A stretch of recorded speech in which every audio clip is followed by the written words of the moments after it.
Hello everyone, welcome back to Joey Plays and Build, where we play and build a safari swamp exhibit.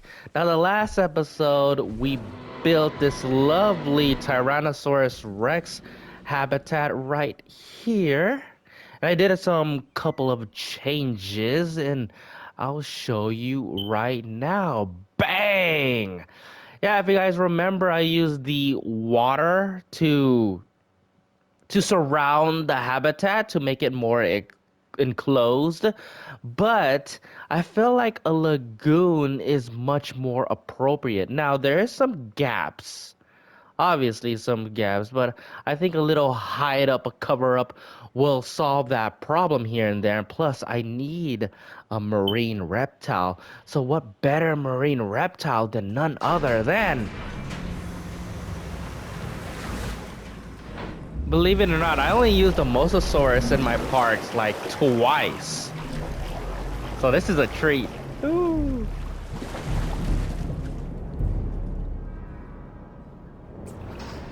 So when Oh, people there. come to the park, they want to learn something, sure. Mosasaurus. Want to be entertained. Okay, it's gonna pop. It's gonna pop. Hold up, hold up, hold up, hold up, hold up, hold up, hold up. Oh, it's gonna get the fish. It's gonna get the shark, I mean. Hey! Woo! I'll never get tired of that. Okay, guys. So, like I said, we're gonna build a swamp exhibit, possibly right here. But now that we have the lagoon here, how would guests get to point A to point B, right? Now, at first I thought adding the Hyperloop tunnel would be the option. However, you see how massive this thing is? Now, I could rearrange everything here, but I've spent too much time building this. So instead, I realized there's an attraction that I hardly use, a zip line. So, this is a T-Rex habitat, right? This is not your ordinary dinosaur habitat. You need to jump through some obstacle to get to see this majestic dinosaur. And I felt like a zip line would be perfect for it. It's a little bit dangerous, but hey, we're all here living this dangerous ride together, right? Now we need another one for the exit. Can we just, yeah, slap one there, right next to the shark feeder. Let's expand it right here. Would be fine. Yeah. Boom. So we got ourselves a zip line. All right, it's time lapse time, and I think I want to do a time lapse because I got so many stuff going around in this environment that I want to explain a little bit. So first, a mistake that I made is that I add the water before the tour tracks. I think it makes sense to add your tour tracks first because then you got a little layout what type of enclosure that you want. If you add the water before the tour tracks, then the tour tracks cannot cross to water. So you got to take some water out and then add your tour tracks, which is a pain. So I rather have you lay out your tour tracks, see which your tour tracks is, and then you could add as much water as you please. Another thing that I love to do in my enclosures are make terrain sloping, rising up the slopes, make it more unique and somewhat feels a lot bigger. So that should be a thing that all builders should do, is not have a flat terrain. Always change the way that your terrain looks. Makes it your enclosures unique and different. Also, I'm adding a variety of these paint foliage because this enclosure has multiple dinosaur species. I think it has 6 species of now, but we're gonna showcase that at the end. We're gonna do a little tour, and if you guys have any suggestion what type of dinosaurs you want to see in this enclosures, because I feel like this is a big enclosure, we could surround it with more dinosaurs if I feel like it, but put some suggestions if you want. Now for some of the foliage, the ground leaf or Tempesci, I think that's what it's called. It's an extinct foliage. Kind of fit in the environment. It looks so murky. It looks so swampy. So I add that around and over the water. I use some ginkgo trees because the ginkgo trees give this little life to it. It is very colorful too. And plus a certain giant dinosaur really loved these type of foliage. Some ground fruit give it more tropical yet exotic look. And of course the ground fiber, across the edge of the water. It's my favorite foliage. So yeah.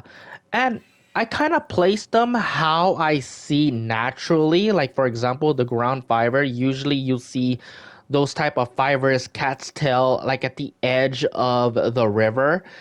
And of course, these swamp-like ground leaf, these tempest guys, look like somewhere that you will place them in the swamp. And of course, the ginkgo trees is something right in the like some sort of in the slope in the mountain. So you add the ginkgo trees way at the back, and plus it's for a certain giant dinosaur, so I need more space for them to consume these leaves. And if you see that I added a meat feeder, yeah, we're gonna have a carnivore into this enclosure, but it's not a carnivore that everybody expected. So don't think that's going to be for a Suchomimus or some sort of giant carnivore. I want to add some more variety into this enclosure, so maybe having some carnivores that the herbivores don't mind. And here's my favorite part of the build. This took me like, I don't know, an hour and 30 minutes to place these decorated trees. Now, some dinosaurs do need some forests as their resources.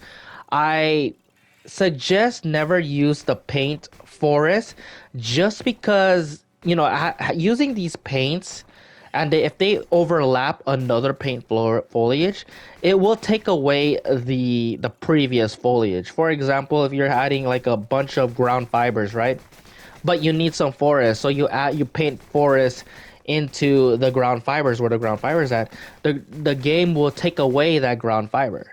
Now if you place them precisely, that's all good, but why would you like take too much energy instead of just using these decorated trees? They act as their forest needs. So I use a bunch of a lot of foliage here. I use some taiga bush. Those are like my favorite. It covers so much ground. Some small bushes. These lily pads.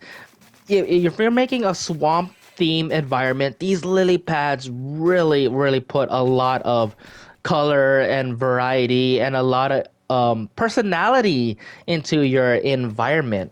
Of course, the three fully decorated trees that I use the most are the tropical foliage, like the tropical trees. I use some of the tropical rocks in here, some of the taiga redwood trees, and of course some of, like, again, I'm going back and forth with it, the alpine swamp trees.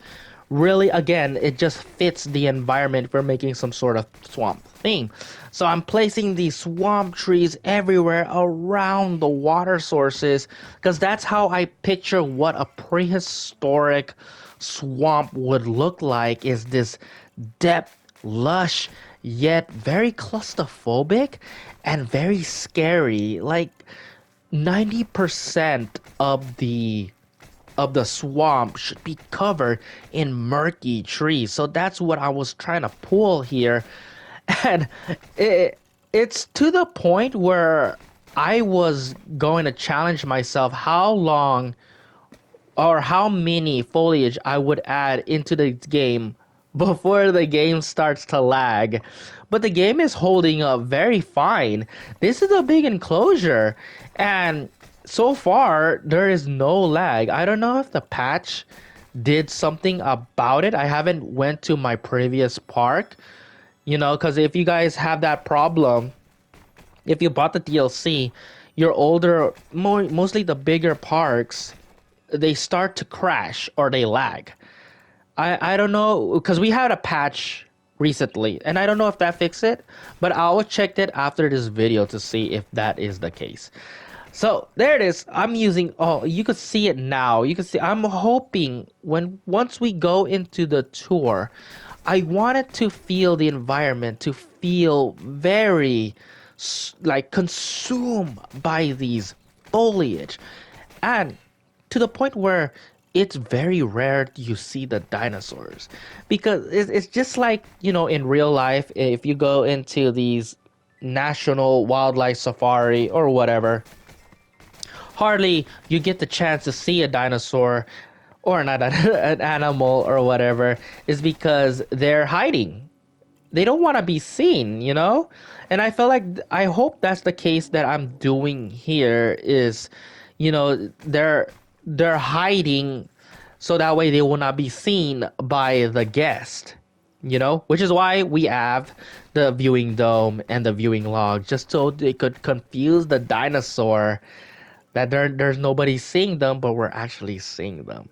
So yeah, um, I'm only finished like 50% of the environment. I finished the left side. Now I'm working on the center, and I haven't finished the right side yet. Yeah, it's a big environment, and right now I only plan for like 6 species. And we're gonna showcase all of that here. So hopefully when I'm done with this, you guys can see how it looked and just let me know what you think. Is it way too much foliage? Is it way too much decoration? Let me know down in the comments. And yeah, we're gonna go into end game and we're just gonna show off what I have so far. Thank you guys for listening to this ramble. Okay, so here is the final product. This is the possibly we are finished with the swamp biome here. Um, I didn't get to finish the whole entire area. There's too much foliage, but hopefully my spare time I could finish all of this. We have some dinosaurs over here already. They're already in the enclosure, and we're gonna showcase that. But this is the entrance to the swamp biome. Look how, the theme. There's a lot of themings here, just like the theming of our old park, all the way there. The autumn temperate. The theme here is a swampy, murky shebang. So let's go to first person. So yeah, just greet yourself into the swamp enclosure. We're gonna go to the tour. So hopefully it gave us that experience of this claustrophobic, consumed by trees, very dark, very lush. But we'll see. Okay, we're in the driver's seat. Hopefully there's nobody talking. Now drive. Why I cannot drive? Okay, so I realize why it's very slow is because there's so much foliage. But this is what I wanted. Oh, can I go outside? Yes. Yes. Just consumed by trees. I want you to get smacked by the bushes. I want your Oh, this is what I love. See? Okay, so the problem with this vehicle is that the narrator or the announcer or whoever is the tour guider is really loud. That makes me want to raise my voice even louder. Okay, so hopefully he doesn't talk too much. But yeah, let's just go ahead and look around what we have here. Yeah, look, you can tell like I'm just adding so many varied of foliage. Me and the foliage is like similar to eating chips, right? You just can't have one. You just can't. Once you take a bite of the chips, you're gonna eat the whole bag. And this is what it's me like. I just add so much foliage. Oh, look! So we have some Oranotauruses here. Ugh. Oh, that's nice. Okay, I'm just gonna overlap there. So hopefully in the video, he's not too loud. But like right in my headset, the tour guide is really loud. Anyways, Orantosaurus is one of the dinosaurs I choose because, well, it looks like it's a duckbill dinosaur. Well, it has duckbill features, so it fits perfectly into a swamp. And you could see the giant dinosaur that I was referring to, none other than Apatosaurus. When you think of Apatosaurus, you think of the most famous Brontosaurus. And when you think of the Brontosaurus, you think of them living in swamp. You know what I mean? So like, I just gotta make a little homage, a little tribute to the legendary Brontosaurus. And I felt like, yeah, that's just makes sense to have them into the park. Now here, yeah, it's you don't see a lot of foliage. I haven't even started on this side. I'm just scared that the game might lag on me. So I gotta make sure, like, I gotta settle down, just relax, Joe. I know you love to add a lot of these decorated trees, but I don't want the game to lag, but I want to add more. It's so empty here. Look at this. Okay, sorry. I just pressed the wrong button and I was in a different vehicle. Okay, we're back. And yeah, look at how, I don't know.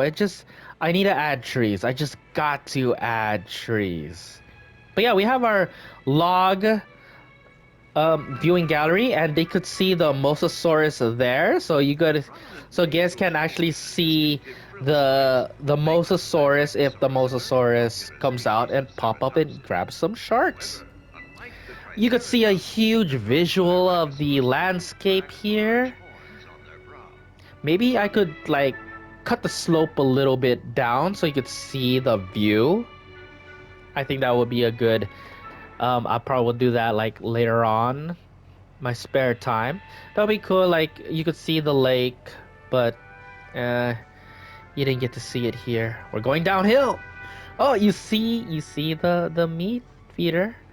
We have a small little carnivore here. Hopefully we get to see it, but they're very small, so hopefully that will be not the case. Okay, so the narrator is not. I mean, I kept saying narrator. It's the tour guide.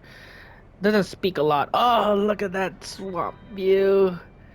What is that? Is that a log? What is that? Oh, it disappeared, but Struthiomimus! Yes, I love the I think out of all of the mimuses, Struthio is probably my favorite just because of the colors. It has so many good variety of colors. I feel like that's something that's lacking with the Gallimimus or the Archaeorthomimus, is that they don't have nice colors. Whoa! Whoa, was that the Mosasaurus? That's gotta be the Mosasaurus and I missed it. So you guys could see the Mosasaurus if it pops out, like everywhere you go. Like there's an Apatosaurus here. Everywhere you go, like you see dinosaurs. Look at that beautiful thing. Ah, so majestic. Oh, we're gonna hit it. Look at that. Okay, so I'm a feeling we're going deep deep to the swamp forest. I'm trying to find my words. I'm just it's so like it's just nice seeing these dinosaurs, man. I felt like they're real. Oh, look, there's another one. Oh shoot. Look at that, the trees. Oh, look at that, El Paso. We're gonna hit it again. We could also see the view of the lake.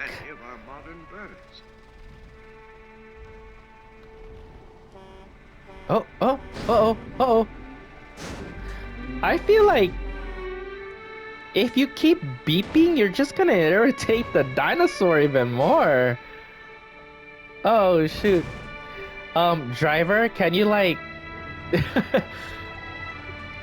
Oh, look at that. Ah, I got smacked. Got smacked in the face by that Apatosaurus tail. Look at that. The zip line. Changes in leadership are the result of conflict. Oh, look at that. Just panicking away, going down to the unknown swamps of the forest.